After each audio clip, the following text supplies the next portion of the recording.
Confundí el amor con mi maldita obsesión.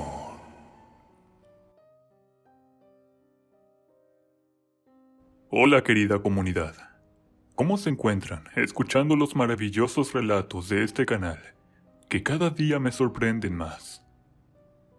En esta ocasión me animé a compartirles algo que siempre he querido contar, pero que por miedo o temor no me he animado a hacerlo. Yo sé que me he convertido con el paso de los años en un ser despreciable, pero mi vida no ha sido fácil. Y créanme que las personas que me rodearon en algunos momentos tuvieron mucho que ver en lo que poco a poco me fui convirtiendo. Nací en el seno de una familia tradicional. Somos hasta la fecha 5 hermanos, 4 mujeres y yo fui el único varón que nació. Por ende, desde que yo tengo memoria y uso de razón, fui el más considerado por mi padre. A mis hermanas las trataba mal, e incluso no les quiso dar estudio, porque según la costumbre de la comunidad, las mujeres servían únicamente para el matrimonio, con la procreación de los hijos. Papá era de corazón duro, parecía no tener sentimientos, autoritario, y en ocasiones nos golpeaba a todos, incluyendo a mi madre. Pero como les decía anteriormente, todo esto era muy normal en la comunidad donde yo vivía. Desde que tengo memoria, le tuve mucho miedo a mi padre, porque al ver sus expectativas que tenía conmigo, me aterraba el hecho de no poder complacerlo. Pero había algo en mi interior que poco a poco se iba desarrollando, y eso ocasionaba que me sintiera muy extraño, diferente a los demás. E incluso llegué a odiarme por sentirme así. En el fondo yo deseaba ser como los niños que jugaban en la calle de mi casa. Mi padre me compraba muchos juguetes de niño. Me decía de cariño Pepe, pero mi nombre es José Julián. Tenía de todo para jugar con otros niños, desde carros de plástico, de madera y algunos animales, como toros, caballos, etc. Eran muy bonitos, pero, aunque deseaba jugar con ellos, no me llamaban la atención. Me aburría demasiado rápido y los dejaba botados por toda la casa. Mamá nunca me obligó a recoger nada, porque papá decía que el quehacer de la casa les correspondía a mis hermanas. Conforme fui creciendo, me hice mucho más rebelde. Ya no me interesaban mis propias cosas que tenía en la casa. Recuerdo que solo tenía 8 años y prefería estar con mis hermanas en su cuarto. Ellas dormían todas juntas en el mismo. En cambio, yo tenía uno para mí solo. Me sentaba en una de sus camas, observando cómo ellas se divertían por horas con muñecas viejas que les regalaban las vecinas. Por momentos me daban ganas de integrarme con ellas, pero era juego de niñas y no podía hacerlo. O de lo contrario, papá se iba a enojar mucho conmigo.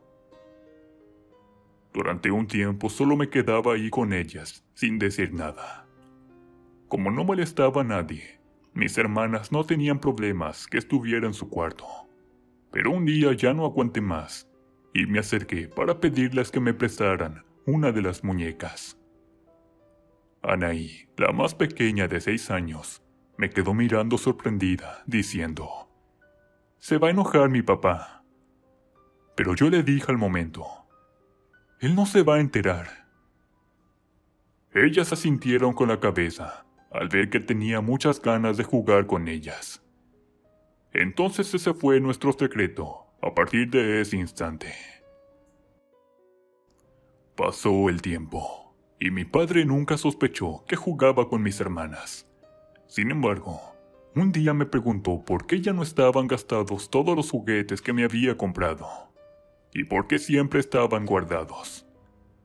Al sentir que mi padre podía seguir cuestionándome, solo le dije que había aprendido a usarlos mejor y a cuidarlos, porque en realidad me gustaban demasiado. La expresión de mi padre me dio a entender que estaba sorprendido. Pero desde esa vez ya no insistió ni tampoco preguntó. Pasaron otros 2 años. Para ese entonces yo estaba próximo a cumplir 11. Mis hermanas habían guardado por tanto tiempo ese secreto. Sin embargo, yo me sentía muy mal con ellas, porque miraba que papá las maltrataba y no podía hacer nada. Por unos momentos llegué a sentir que lo odiaba. Un día, mamá había salido de compras con mis hermanas pequeñas. Las otras 2 estaban en la escuela. Yo no había ido porque no tuve clases. Entonces, al ver que la casa estaba sola, me metí en el cuarto de mis hermanas para jugar con sus muñecas, con los disfraces y las pelucas. Disfrutaba tanto de esos momentos, porque mi imaginación me llevaba a otro nivel. Soñaba que era una persona importante, y algo que me daba pena reconocer era que deseaba con anhelo ser mujer. Fue una experiencia única, estar yo solo sin mis hermanas. Viví muchas emociones que hasta hoy me atrevo a compartir. Pero poco me duró esa pequeña felicidad, porque en cuestión de segundos, mi vida se convirtió en un infierno. Estaba tan entretenido en mi juego, que me olvidé por completo del tiempo. No miré el reloj, y cuando menos lo esperé, una voz furiosa me interrumpió. ¿Qué estás haciendo, imbécil? Era mi padre, quien estaba en la puerta de la habitación de mis hermanas. No supe en qué momento había llegado a la casa, pero miré en sus ojos una expresión de ira y de odio que me hacía temblar en todo el cuerpo.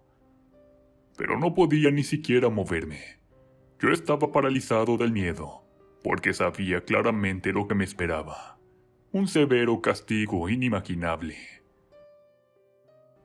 Papá se acercó para darme un fuerte golpe con su puño en mi rostro, provocando que me quedara tendido en el suelo, con el labio lleno de sangre. Seguido de eso, comenzó a darme de patadas en todo el cuerpo, y yo no podía hacer nada, solo aguantar y soportar la ira que mi padre estaba sintiendo en esos momentos. Mientras recibía cada uno de sus golpes, escuchaba cómo papá escupía maldiciones. Cada vez golpeaba mucho más fuerte, hasta que mamá entró por la puerta, empujándola al suelo. «¡Por Dios, Regino! ¡Vas a matar a tu hijo!», dijo mi madre, envuelta en llanto, al ver que mi propio padre me estaba propinando golpes mortales. Pero después papá se fue en contra de ella, tratando de descargar toda su furia que tenía acumulada por dentro, y también comenzó a golpearla. Mis hermanas corrieron a casa de uno de mis tíos para que fueran a ayudar a mamá, que estaba siendo severamente golpeada. Uno de ellos corrió para sostener a papá y que se lograra calmar un poco. Pero todos se quedaron atónitos al verme con un vestido de mujer tendido en el suelo. Mi tío no sabía qué hacer con el enojo de mi padre y solo intentó llevarlo a otro lugar para apartarlo de mi madre. Cuando se fue ella, se acercó hasta donde yo estaba para abrazarme muy fuerte, y entre sollozos me preguntó, una y otra vez, «¿Por qué, Pepe? ¿Por qué?». Minutos después, papá salió de la casa con la vieja camioneta que teníamos en ese entonces. Se fue a toda velocidad, que a lo lejos se escuchaba cómo había arrollado a un grupo de perros. Los vecinos salieron a reclamarle, pero a él no le importó. Mi tío entonces regresó a su casa, pero antes de irse, me miró con una expresión de decepción, moviendo su cabeza de un lado para otro, intercambiando por unos segundos su mirada con mi madre, quien estaba muy aterrada. Cuando todo se calmó, mi madre me preguntó mientras me curaba las heridas, qué era lo que me había pasado. Yo le expliqué que no fue mi intención hacer enojar a mi padre, y aunque era muy autoritario, yo en realidad lo quería mucho. Mamá comprendió mi sentir, pero no aprobó que tuviera esos gustos de niña, porque según las creencias de ella y de mis abuelas, paterna y materna, eso venía siendo cosa del diablo, y por ende no iba a poder seguir viviendo en la casa, si no corregía eso que traía por dentro de nacimiento. Al día siguiente mi padre regresó ebrio en la camioneta. Se metió a su cuarto sin decir nada a nadie. Mamá salió de inmediato porque estaba dormida, pero él solo entró y cerró la puerta de un golpazo, sin que nadie pudiera molestarlo por todo el día. Yo me quedé todo el día en mi cama, porque me dolían las heridas y creo que tenía una costilla rota.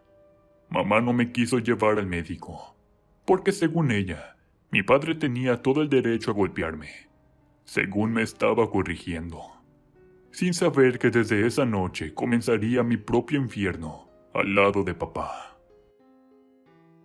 Al paso del tiempo, todo para mí se tornó en un ambiente violento. Por cualquier cosa papá me maltrataba, e inclusive me mandó a la clínica del pueblo en recurrentes ocasiones. Los doctores eran como todos, aceptaban que mi propio padre me golpeara.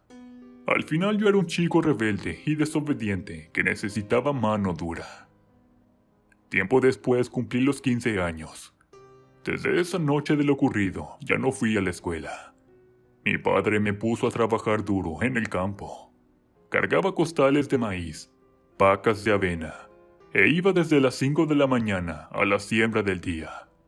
De lo contrario me esperaba una paliza, y me dejaban sin comer.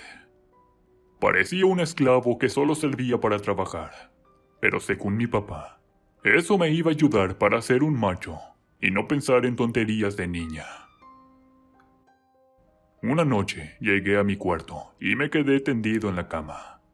Les juro que mi cuerpo ya no podía más. Estaba desnutrido y sentía que las fuerzas me faltaban. Cuando de pronto, como a los 15 minutos, sentí agua fría que cayó en mi espalda. Al darme la vuelta, era mi padre furioso que me preguntaba quién me había dado permiso de descansar. Y entonces, con todo el frío que sentía afuera en la noche, me dejó ahí mojado sin poder entrar a casa. Mamá no hacía nada por ayudarme. Ella y mis hermanas solo obedecían las órdenes de mi padre, o de lo contrario, también podían recibir peores castigos que yo. Entre aquella oscuridad de la fría noche, me pregunté por qué tenía que sufrir todo eso. ¿Qué era el pecado que había cometido para que mi propio padre se ensañara así conmigo? Les juro que me quería morir. Ya no deseaba seguir viviendo así. Pasaron los días, y un día llegó mi padre a buscarme en la bodega donde guardábamos el maíz. Me dijo que tenía que ir a un lugar donde me iban a ayudar a ser un hombre de nuevo. Nos fuimos en la vieja camioneta, llegando a la cantina del pueblo. Ahí había hombres tomando y mujeres con poca ropa. Cuando nos vieron llegar, un señor, que era el compadre de papá, se acercó con una muchacha. La recuerdo muy bien, porque era la única rubia. Tenía ojos azules. Papá susurró unas palabras en el oído de su compadre, y luego me dijo: «Te vas a ir con ella. Tienes que ser hombre». La mujer me llevó en la parte de atrás de la cantina. Ahí había un pequeño cuarto de madera que tenía en el interior una cama y un espejo. Se acercó a mí para quitarme los pantalones, y ella se desnudó, comenzando a seducirme. Yo no deseaba eso. Intenté alejarla de mí, pero la chica buscaba la manera de que yo cayera en su juego.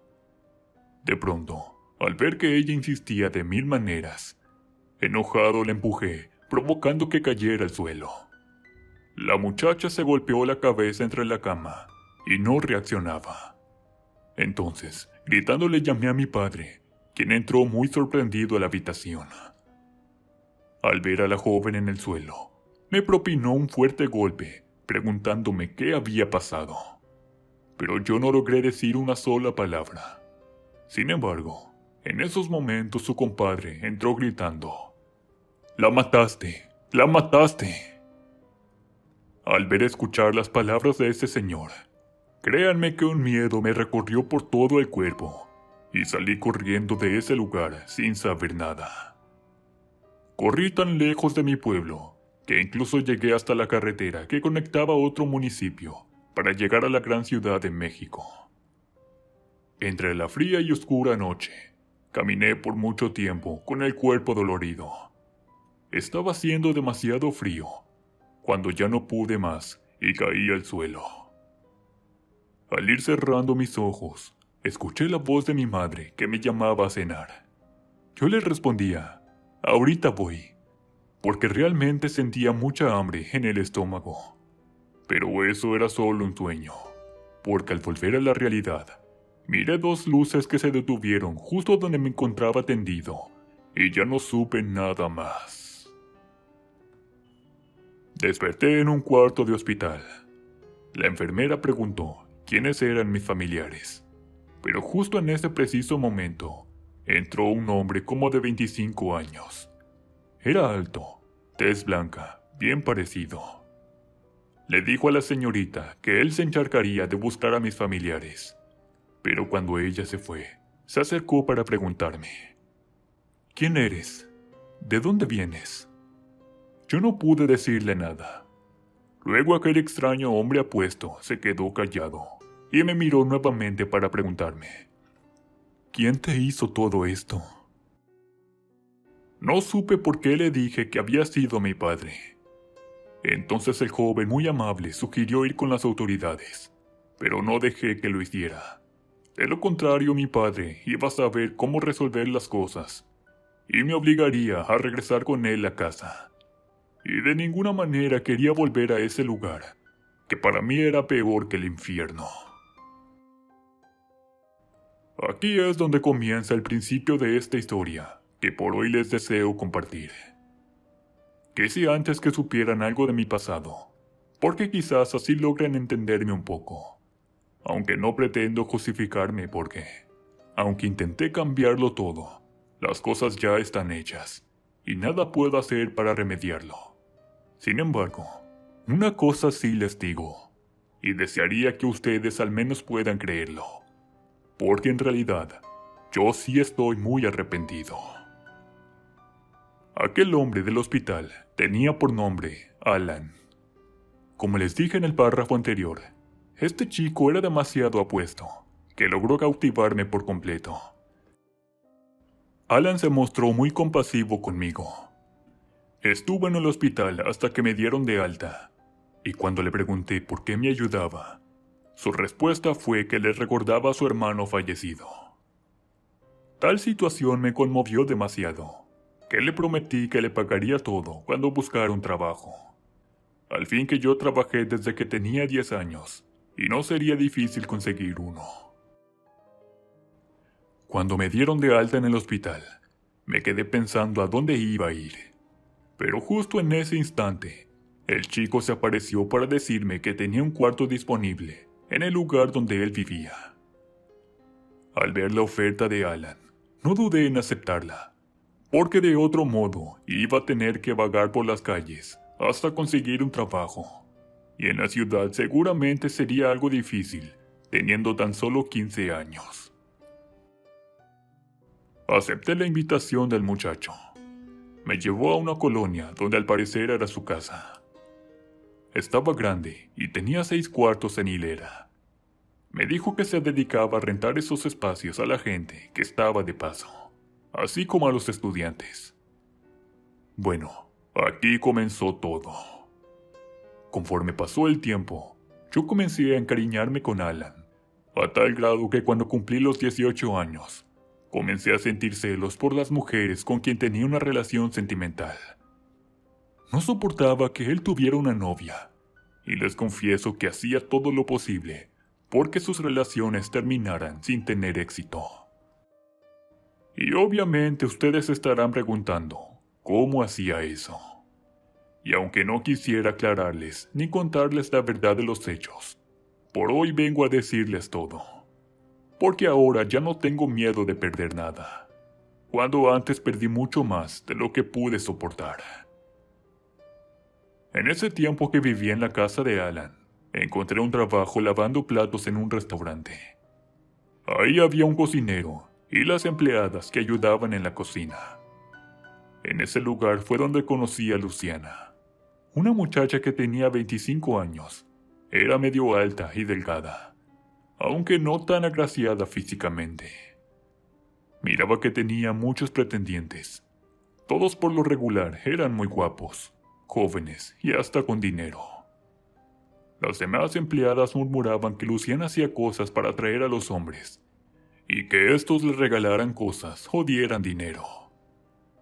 Había ocasiones que la muchacha les quitaba los novios y maridos a las empleadas o a sus propias conocidas. Era por esa razón que Luciana no tenía amigas. Al saber que Alan no terminaba su última relación con una tal Helene, me acerqué a Luciana para hacerle la plática. A pesar de trabajar juntos por mucho tiempo, ni siquiera le dirigía la palabra. Bueno, en realidad ella no se dejaba hablar. Se decía que no le gustaba socializar con nadie, solo con hombres que la cortejaban. Intenté conversar con varios temas, pero ella siempre se limitaba a contestarme, y me daba el cortón muy feo para que dejara de molestarla. Yo sabía que Luciana podía hacer cosas para amarrar a un hombre, y deseaba saber aquella receta que traía a todos sus pretendientes tan enamorados, que inclusive se llegaban a pelear por ella. Al principio no tuve nada de éxito, pero conforme pasaron los días, me fui ganando su confianza, y sin saber cómo. Un día logró platicar conmigo de cómo se sentía. Al parecer había terminado con una relación que le afectaba tanto. Entre aquel momento de interacción, la invité a cenar en una pequeña cafetería, pero siempre le aclaré que yo no tenía intenciones de cortejarla, porque mis intereses eran otros. Y al escuchar esa confesión de mi parte, bastó para que ella comenzara a tenerme más confianza. Al paso del tiempo nos hicimos buenos amigos, pero yo no quería aún preguntarle todas mis dudas.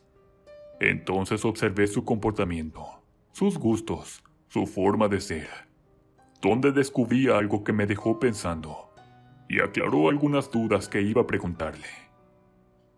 Ella siempre llevaba algo de color rojo en su cartera, en su mochila, en su ropa, como un accesorio, en el cabello, etc. No había día que no usara algo de color rojo, que venía siendo una cosa de cada una que mencioné. Después veía que justo a una hora determinada, ella bebía algo que estaba en una botella de vidrio oscuro. Se alcanzaba a notar el líquido, pero no supe lo que era. Pensé que quizás medicina de las tradicionales, aunque no me atreví a preguntarle. Entre algunas otras cosas más que me sacaban de onda, estas eran las que más destacaban, pero que, en aquel entonces, no quise darles la importancia. Una vez que Luciana ya me tenía confianza, le confesé que yo estaba enamorado de un hombre, o más bien de un joven. Ella me dijo que ya lo sabía, porque podía sentirlo en mi mirada triste. Fue ahí donde yo le pregunté cómo le hacía para tener demasiados pretendientes. Entonces Luciana hizo una pausa, tomó un sorbo de café, porque nos encontrábamos en la pequeña cafetería, y respondió mi pregunta. «Si te digo, ¿me vas a creer?», me preguntó. Yo solo asentí con la cabeza. Estaba esperando por mucho tiempo aquel momento, y no deseaba que ella se arrepintiera en lo que tenía que decirme. Así que le pedí que hablara con toda confianza, que no iba a decirle nada que le hiciera sentir mal o le incomodara. Luciana tomó un poco de aire.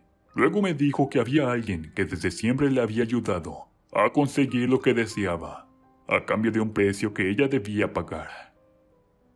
El detalle era que se trataba de algunas prácticas que tenían que ver con la brujería, y ese era un tema que honestamente yo no creía.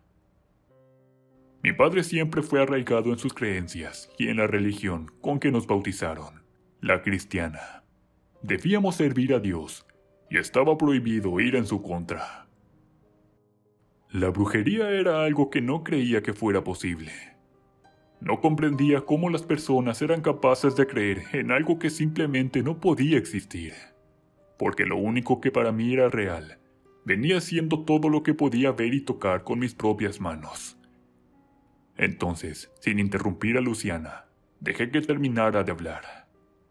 Me contó que esa persona, quien le tenía afecto y cariño, era una bruja de sangre pura que vivía en el estado de Veracruz, en ese lugar muy famoso llamado Catemaco. Me contó con lujo de detalle lo que tenía que hacer para atraer a los hombres que a ella le gustaban. Y créanme que mientras me lo estaba contando, al principio pensé que ella estaba alucinando demasiado. Pero conforme avanzaba su relato, en mi interior algo comenzó a cambiar, ya que me sentía como nervioso, o más bien, como si tuviera algo de miedo. Al paso del tiempo, me dejó en claro todo lo que venía haciendo desde que conoció a esa persona especial para ella. No me dijo quién era, tampoco supe si era mujer o hombre, pero lo que sí me aclaró fue que esa persona era muy peligrosa y no soportaba que alguien se metiera con ella. Cuando escuché todo eso de la boca de Luciana, al final me atreví a confesarle que yo amaba a una persona, pero que ésta jamás me iba a hacer caso, porque tenía gustos diferentes a los míos. Luciana me dijo que para la persona que la ayudaba no había nada imposible, y si deseaba conseguir el amor de Alan, quizás podía ayudarme. Después de aquella charla, me encontraba más tranquilo y satisfecho. Miraba a Alan todos los días pensando si él me tenía algo de cariño. Pues, aunque nunca se fijaba en mí, yo era feliz con cada uno de sus fracasos amorosos. Cada que sucedía, lo único que hacía era sentarme con él en la banqueta de la calle, para acompañarlo a contemplar el cielo oscuro en la agonía de su tristeza. Pero en esta última vez, yo sentí que todo iba a cambiar, y con la ayuda de Luciana, al fin conseguiría que Alan me viera con otros ojos, y no como el chiquillo que recogió en aquella noche del accidente.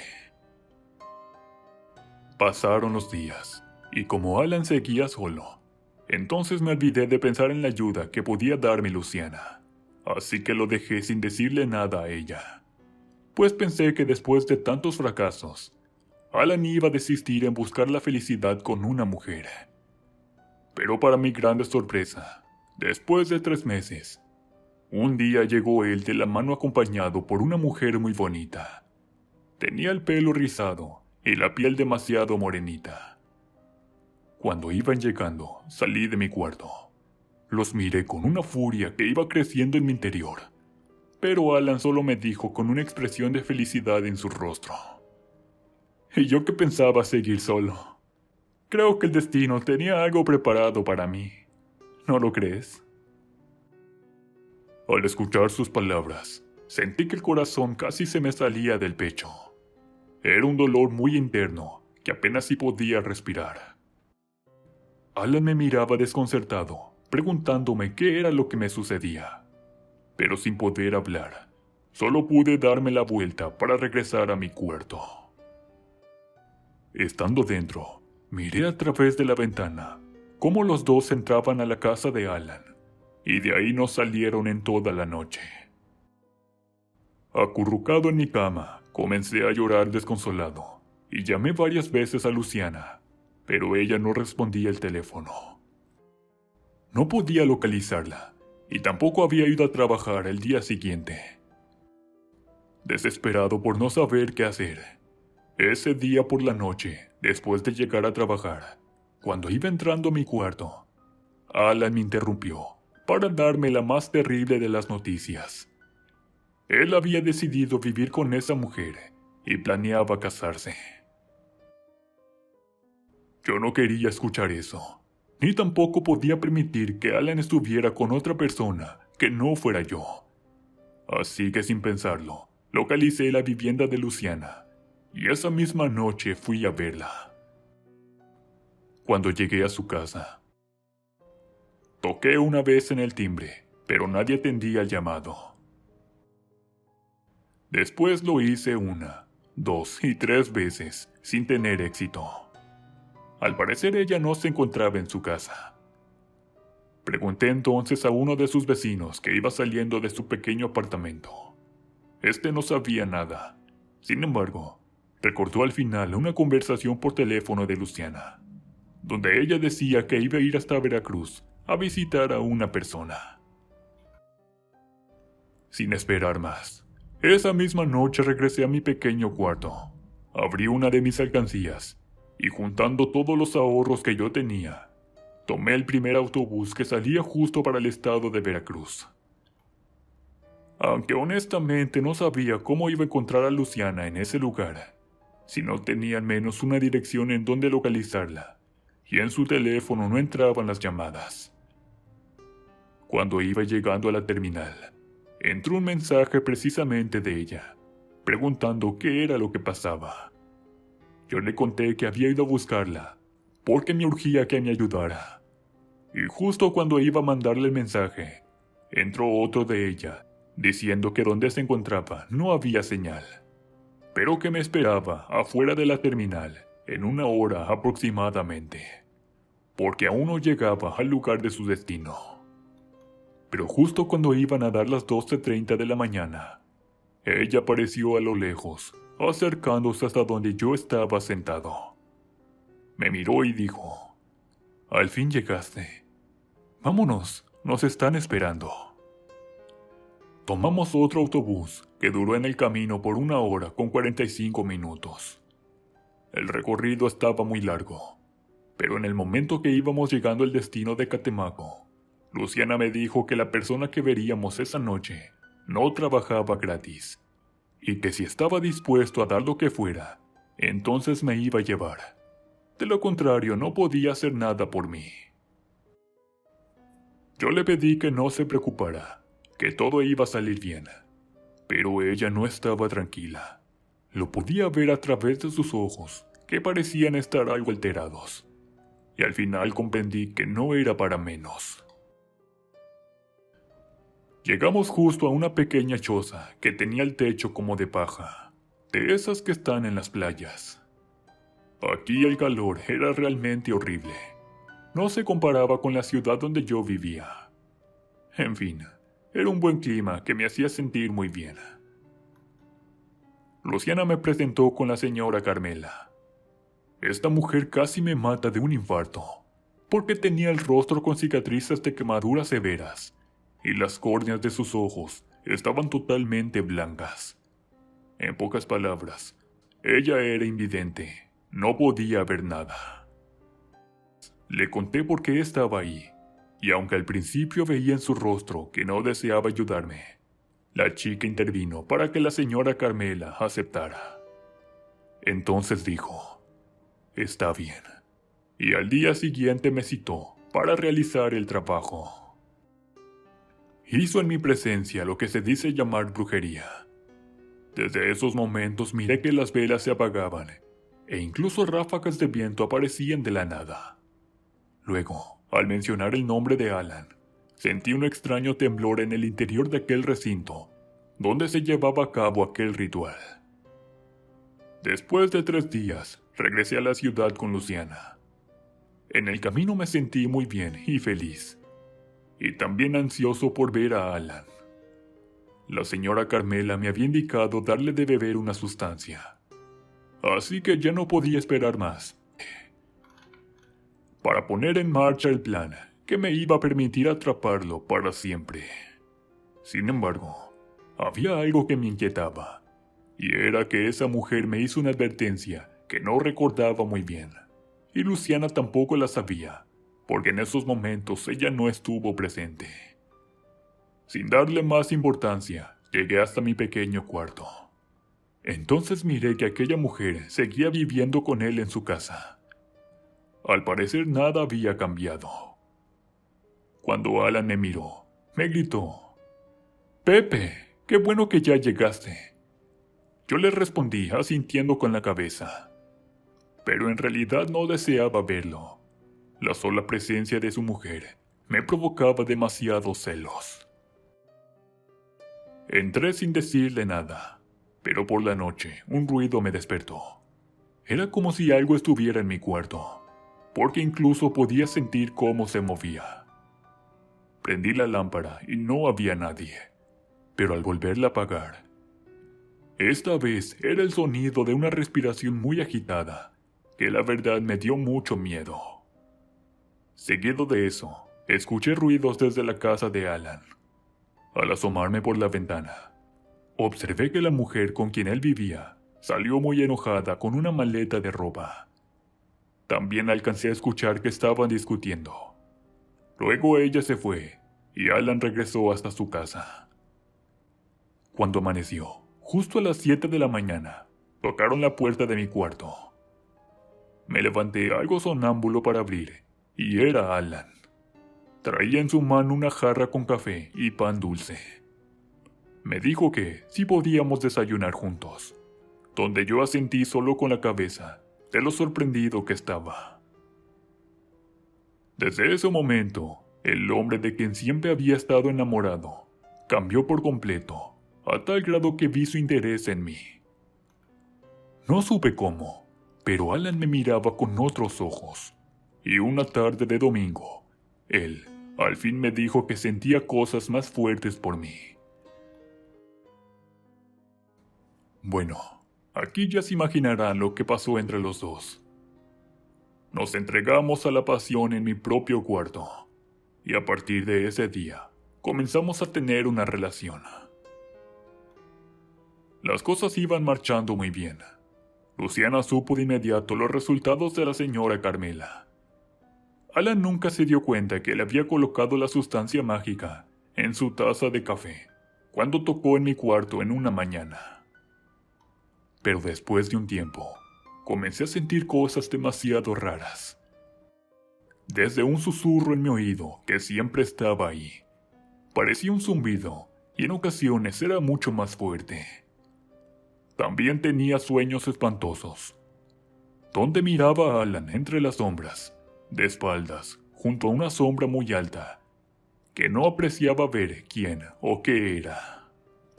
Todos esos sucesos fueron incrementando conforme pasaba el tiempo.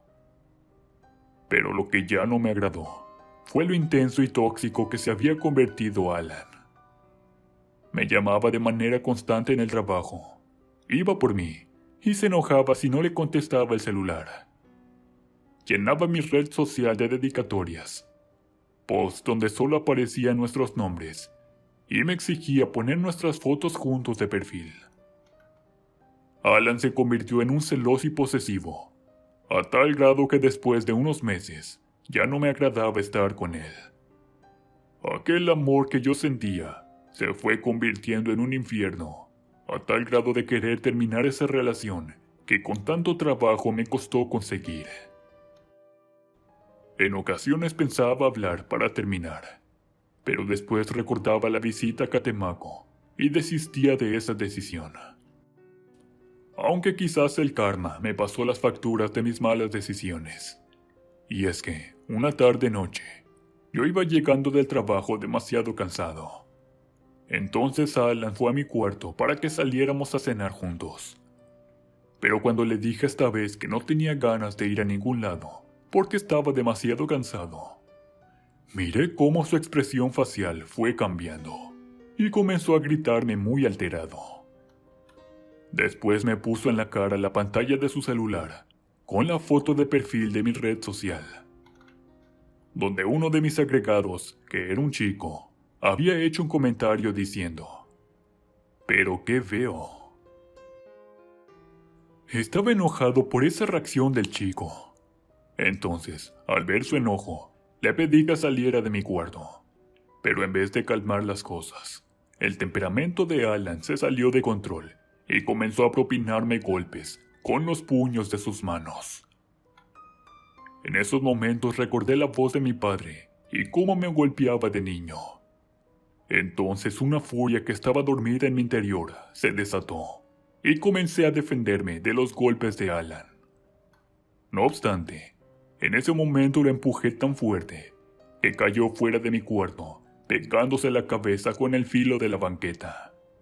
Y Alan quedó tendido en el suelo, con un charco de sangre. No podía creerlo.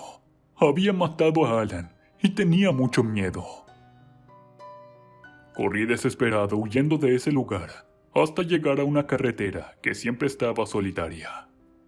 De noche estaba tenebrosa, pero prefería eso a pasar mis días en una prisión.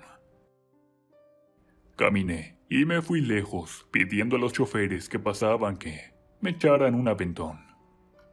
Así logré huir demasiado lejos, y al paso de los días y meses, jamás me buscó nadie. Es más, no tenía un acta de prófugo de la justicia. Decidí hacer una vida nueva. Me encontraba ahora en Tijuana. Comencé a trabajar para conseguir un lugar donde comer y donde dormir. Hasta que al paso de unos meses, al parecer nadie supo que yo había matado a Alan. Pero una noche, en que estaba dormido semidesnudo, escuché una voz que me dijo: «Olvidaste la advertencia». Entonces, cuando prendí la lámpara del buró, miré a alguien que estaba de espaldas, mirándose en un espejo grande. Le dije: «¿Quién eres?». Y cuando esta persona se dio la vuelta, era Alan, con la cabeza manchada de sangre. Me miró y dijo, acercándose hasta donde yo me encontraba: «Ahora estaremos por siempre juntos. ¿Acaso eso no fue lo que deseabas?».